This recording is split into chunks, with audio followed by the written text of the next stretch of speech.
Guys स्वागत है आपका हमारी फिजिकल एजुकेशन की रिव्यू सीरीज में 12th क्लास के लिए।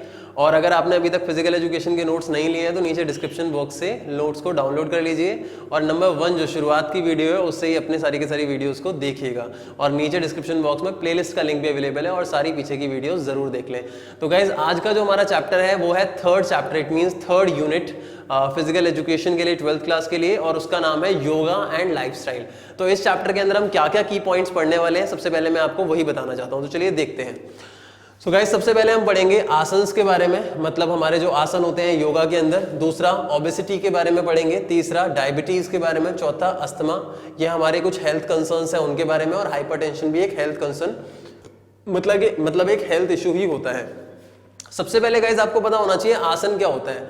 आसन का मतलब होता है sitting for a long time in a comfortable posture is called आसन, या इसको इंग्लिश में आसना भी कहते हैं। ठीक है, तो हम किसी भी एक पर्टिकुलर पोस्चर में जब एक लंबे समय के लिए रहते हैं जो कि एक कंफर्टेबल पोस्चर होता है तो उसको हम आसन कहते हैं। तो there are so many postures, अलग अलग पोस्चर्स होते हैं। ठीक है, पोस्चर मतलब जो सिटिंग या लाइंग अरेंजमेंट होती है उसे पोस्चर बोला जाता है। और इससे क्या होता है, कई सारे हेल्थ डिजीज जो हैं, हेल्थ कंसर्न्स जो है वो कम होते हैं। It prevents our health from disease, मतलब हमारी जो हेल्थ है वो अच्छी रहती है, डिजीज से बची रहती है, बीमारियों से बची रहती है। तो काफी सारी डिजीज है जिनको ये क्योर करता है। तो बेनिफिट्स मैं बता देता हूँ गाइस।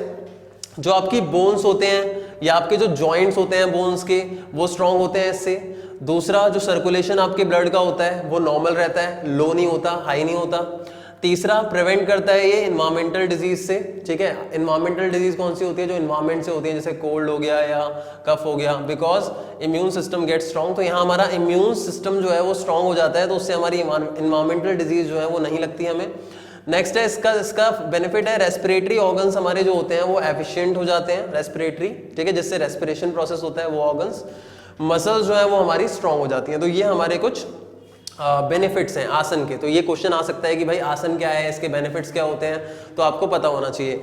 नेक्स्ट है guys few asanas from course, मतलब आपके कोर्स में कुछ आसन हैं ये आपको पता होने चाहिए, जैसे कि ताड़ासन, वज्रासन, भुजंगासन, शाहलाभासन, पदाहस्तना, अर्ध मत्स्येंद्रसना और त्रिकोणासन और पवन मुक्तासन और मत्यासन। ठीक है, तो ये सारे आपको पता होने चाहिए। हो सकता है इसकी प्रोनाउंसिएशन के अंदर कुछ गलती हो, ठीक है, संस्कृत वर्ड ज्यादा आते भी नहीं है।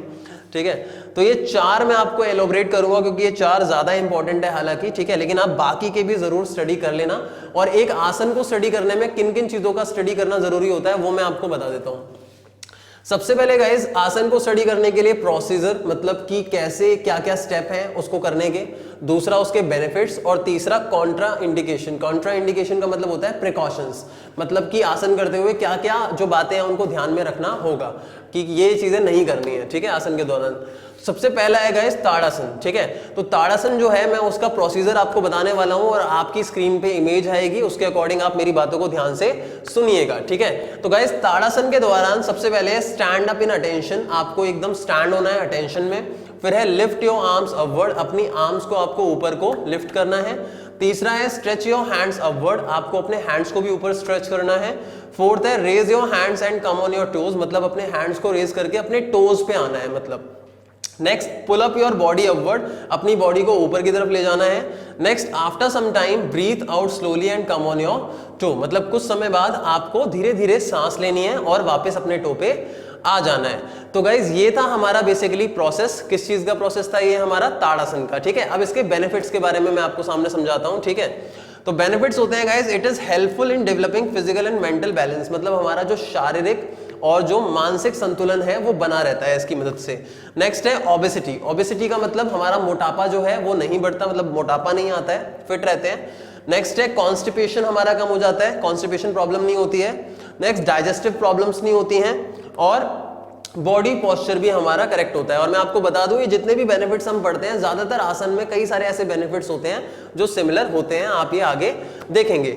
नेक्स्ट है गाइस हमारा वज्रासन। ठीक है, तो वज्रासन जो होता है उसका मैं प्रोसीजर आपको बताने वाला हूं, आपकी स्क्रीन पे एक इमेज आएगी और उसके अकॉर्डिंग आप देखिएगा और समझिएगा। ठीक है, फर्स्ट है guys kneel down on the ground, आपको नील करना है, झुकना है अपने घुटनों पे, एंकल्स पे, टोज पे, टचिंग द ग्राउंड, आपके टोज जो है वो ग्राउंड को टच करने चाहिए। नेक्स्ट है your toes should be placed backward, आपके टोज जो है वो पीछे की तरफ होने चाहिए। Now place your palms of both hands on the knee. आपको अपने जो पाम्स हैं, ठीक है, अपनी जो हथेलियां हैं उनको नी पे प्लेस करना है। और the upper body should be straight, आपकी अपर बॉडी स्ट्रेट होनी चाहिए। At this time breathing should be deep and slow, मतलब आपकी जो सांस लेने की अवस्था है वो गहरी होनी चाहिए और थोड़ी स्लो होनी चाहिए। तो गाइज ये है हमारा प्रोसेस वज्रासन का, ठीक है। तो वज्रासन का जो बेनिफिट्स हैं वो क्या होते हैं, आप अब उसे देख सकते हैं, ठीक है। तो वज्रासना का सबसे पहला बेनिफिट होता है गाइस कंसंट्रेशन, आपकी कंसंट्रेशन पावर इंक्रीज होती है। दूसरा, it is helpful in curing pain and chest disease, मतलब जो पेन है, जो चेस्ट डिजीज है वो इंप्रूव होती हैं, वो ठीक होती हैं, ठीक है। और इन्हांसेस मेमोरी, मतलब आपकी जो याददाश्त है वो भी इससे इन्हांस होती है, इंप्रूव होती है। नेक्स्ट, क्योर्स मेंटल स्ट्रेस, आपका मेंटल स्ट्रेस खत्म होता है। और इंप्रूव्स बॉडी पोस्चर, जैसा कि आपने देखा पोस्चर वाली बात हमने पिछले वाले आसन में भी पढ़ी थी, तो यहाँ पे पोस्चर भी इंप्रूव होता है। तो गाइज ये है हमारा कौन सा, वज्रासना, ठीक है। अब नेक्स्ट हम पढ़ने वाले हैं गाइज यहाँ पे भुजंगासन। ये 4 इंपॉर्टेंट है इसीलिए बता रहा हूं। अब मैं प्रोसीजर आपको नहीं बताऊंगा, इसका प्रोसीजर हम बाद में देखेंगे वीडियो के थ्रू, ठीक है। सो गाइज बेनिफिट्स हैं, it diminishes obesity, again obesity कम होती है, तो देखो ये सिमिलर आ गया यहाँ पे। इट प्रोवाइड्स स्ट्रेंथ मिलती है, शक्ति मिलती है। It cures the disease of liver की डिजीज खत्म होती है। It improves blood circulation.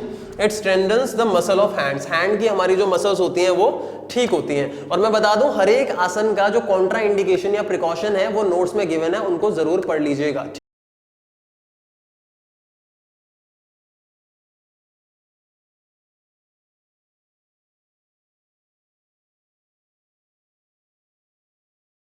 Guys welcome back. अब हम पढ़ने वाले हैं अपना नेक्स्ट आसन, दैट इज शालाभासना, ठीक है। इसके बेनिफिट्स क्या होते हैं, इट इंप्रूव्स पोस्चर इंप्रूव होता है। दूसरा, it helps in relieving stress खत्म होता है। तीसरा, it diminishes lower back pain जो है वो इससे कम होता है। नेक्स्ट, रिमूव्स कॉन्स्टिपेशन, कम होता है। देखो अगेन सिमिलर पॉइंट आ गया। Next, it strengthens the muscle of spine, आपकी जो स्पाइन की पीछे की मसल होती है, रीढ़ की हड्डी, वो कहीं ना कहीं स्ट्रेंथन होती है, ठीक है। अब स्टडी अदर आसन एज वेल, आपको दूसरे आसन भी स्टडी करने हैं। लेकिन गाइस शालाभासन जो है उसका जो एक तरीका है, प्रोसेस क्या है, वो आप देख सकते हो, आपकी स्क्रीन पे अब अवेलेबल होगा।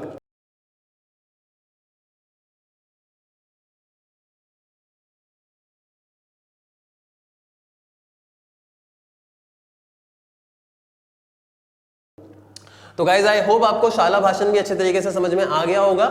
इसके जो प्रोसीजर के पॉइंट्स हैं वो नोट्स में गिवन है, आप अच्छे से वहां से पढ़ सकते हैं। और मैं कहूंगा दूसरे आसन्स को भी अच्छे तरीके से पढ़ लीजिएगा।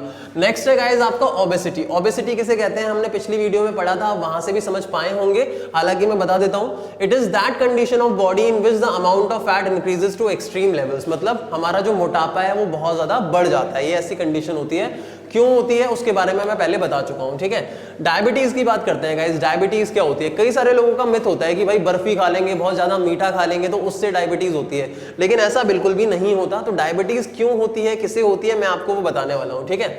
सो guys it is such a disorder, मतलब एक डिसऑर्डर है, एक बीमारी है, that causes sugar to build up in our blood stream instead of being used by the cell in the body. मतलब कि जो शुगर है जो हम खा रहे हैं, जो ले रहे हैं, वो हमारे सेल तक पहुंचनी चाहिए, लेकिन सेल तक पहुंचने की जगह वो हमारे ब्लड के साथ मिल जाती है और हमारा जो शुगर लेवल है ब्लड का वो बढ़ जाता है, जिसकी वजह से डायबिटीज की प्रॉब्लम होती है। लेकिन ऐसा होता क्यों है, it increases the blood sugar level, ऐसा होता क्यों है, देखो when we consume our food, जब हम अपना फूड खाते हैं, वी गेट एनर्जी, हमें एनर्जी मिलती है। और जो इंसुलिन है वो ट्रांसमिट करता है एनर्जी। इंसुलिन क्या होता है, एक हार्मोन होता है जो हमारी एनर्जी को ट्रांसफर करता है सेल्स तक। लेकिन कुछ लोग ऐसे होते हैं जिनको डायबिटीज की प्रॉब्लम होती है, डायबिटिक होते हैं, ठीक है, तो उनका जो ये लेवल होता है इंसुलिन का वो कहीं ना कहीं लो होता है उनकी बॉडी में। इसीलिए उनका जो डाइजेस्टिव सिस्टम है वो जब प्रोड्यूस करता है शुगर को, तो वो शुगर जो है वो ट्रांसमिट नहीं हो पाता सेल्स तक। तो ट्रांसमिट ना होने की वजह से वो मिक्स हो जाता है ब्लड के साथ, और उसकी वजह से ये डिजीज जो है वो होती है, और इसकी वजह से हार्ट और किडनी फेलियर्स भी होते हैं। तो गाइज आई होप आपको ये समझ में आ गया होगा डायबिटीज क्यों हो रहा है, क्यों नहीं होता, और ये हालांकि आप पढ़ भी सकते हो इनके बारे में, ठीक है। नेक्स्ट है गाइज अस्थमा। अस्थमा क्या होता है, देखो it is a lung disease, फेफड़ों की ये बीमारी होती है। Here the Airways present in the lungs, मतलब हमारी लंग्स में जो एयरवेज होते हैं, हवा पास होने के जो वेज होते हैं, वो ब्लॉक हो जाते हैं या छोटे हो जाते हैं, और सेम लीड करता है प्रॉब्लम इन ब्रीदिंग। इससे सांस लेने में प्रॉब्लम होती है, अस्थमा की बीमारी होती है। जो सिम्टम्स हैं, कॉजेज हैं, इफेक्ट्स हैं, वो आपको खुद पढ़ लेने हैं गूगल पे सर्च करके, ठीक है। नेक्स्ट है गाइस हाइपरटेंशन। हाइपरटेंशन का मतलब होता है हाई ब्लड प्रेशर। तो ये कैसे होता है आप देखिए, देखो high blood pressure is called hypertension, मैंने बोला है high blood pressure takes place when the pressure of blood in our blood vessels increases. मतलब जो प्रेशर होता है ब्लड का जब हमारे ब्लड वेसल्स में इंक्रीज हो जाता है तो उसे हाई ब्लड प्रेशर की प्रॉब्लम होती है, और वो ब्लड प्रेशर इंक्रीज होने की वजह से जो वेसल्स की वॉल होती हैं इट पुशेस देम, उनको वो पुश करता है और उसकी वजह से वो ब्लड प्रेशर हाई हो जाता है। तो हाइपरटेंशन जो है इसके बारे में, इसके कॉजेस के बारे में, इसके क्योर के बारे में भी आप जरूर पढ़ लेना। तो गाइस आई होप आप लोगों को ये चैप्टर अच्छे तरीके से समझ में आया होगा। ये चैप्टर है हमारा योगा एंड लाइफस्टाइल और आपने एंजॉय करा होगा चैप्टर को। और अगेन गाइस सबसे इंपॉर्टेंट हमारे चैनल को सब्सक्राइब जरूर करो और लाइक करो इस वीडियो को, अपने फ्रेंड्स के साथ शेयर जरूर करो। और ये बहुत ही ज्यादा इंपॉर्टेंट है हम लोगों के चैनल की ग्रोथ के लिए और ऐसी ब्यूटीफुल वीडियोस आपको मिलती रहे उसके लिए। तो thank you so much for watching this video, please subscribe our channel.